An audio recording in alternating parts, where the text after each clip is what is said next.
Si le top 14 n'était pas dans la bouche de Guy Novès une priorité cette année, l'absence du stade en finale du championnat 2 années de suite reste un événement. Depuis l'arrivée du manager, cela ne s'est produit qu'en 2004 et 2005, l'année du dernier titre européen.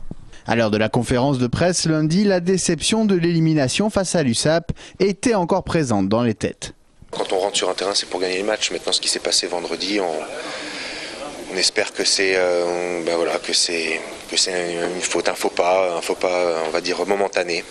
Et quand on s'est donné le droit, justement, comme le disaient mes coéquipiers et Guy tout à l'heure, d'avoir donné le droit de gagner sur le terrain, de jouer cette finale de H-Cup, je pense que voilà, c'est un événement en soi et il ne faut pas le galvauder et il faut se sentir prêt. Face à Perpignan, le stade a concédé 12 points sur des mêlées pénalisées. Une performance en deçà de la forme alignée par le 8 de devant lors des dernières sorties.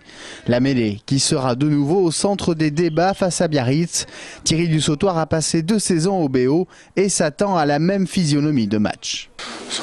Un peu un pack identique qui s'appuie sur une mêlée conquérante et sur des groupés pénétrants pour lancer leur jeu.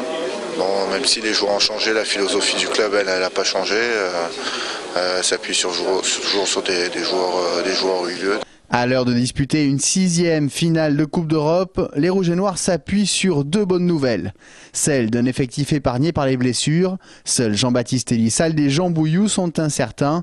Celle aussi de pouvoir enfin aborder une rencontre sans avoir à prévoir une suite.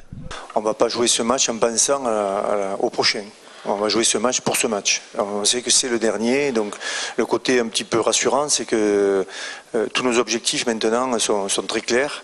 Tous les efforts vont être faits pour que l'équipe soit la plus forte possible pour la finale. Il y aura une grande équipe au Stade de France. Biarritz, de son côté, semble plus diminuer. Cette semaine, le centre Damien Traille a été officiellement déclaré forfait. Devant, Imanol Arinordoki, l'autre pièce maîtresse de l'équipe, devrait tenir sa place, bien que diminué par une blessure à un cartilage costal. Au stade, on ne va pas jusqu'à sentir un gros coup d'intox, mais on accorde une importance relative à ces infos. Quel impact peut avoir l'absence de joueurs comme Damien Traille s'il est absent et éventuellement Imanol Arinordoki? Je ne répondrai pas à ça, parce que je ne marche pas ça. Est-ce que la saison sera... Je ne cherche pas à croire ou on ne va pas croire. Je prépare le Stade Toulousain et je ne m'occupe pas de Traille et d'Arinordoki. Il y a au moins 21 autres Biarros qui seront alignés tout aussi déterminés et aussi bons. Donc ne pas s'arrêter à des joueurs, même si ce sont des joueurs clés dans leur effectif, ne pas s'arrêter à ça car samedi prochain tous les Biarros seront dangereux. Samedi 18 h au Stade de France, Toulouse aura l'avantage du rythme face à des Biarros qui n'ont pas joué depuis 20 jours. Au Basque par contre, l'atout de la fraîcheur physique, un facteur important pour une équipe qui s'appuiera avant tout sur sa défense et sa conquête.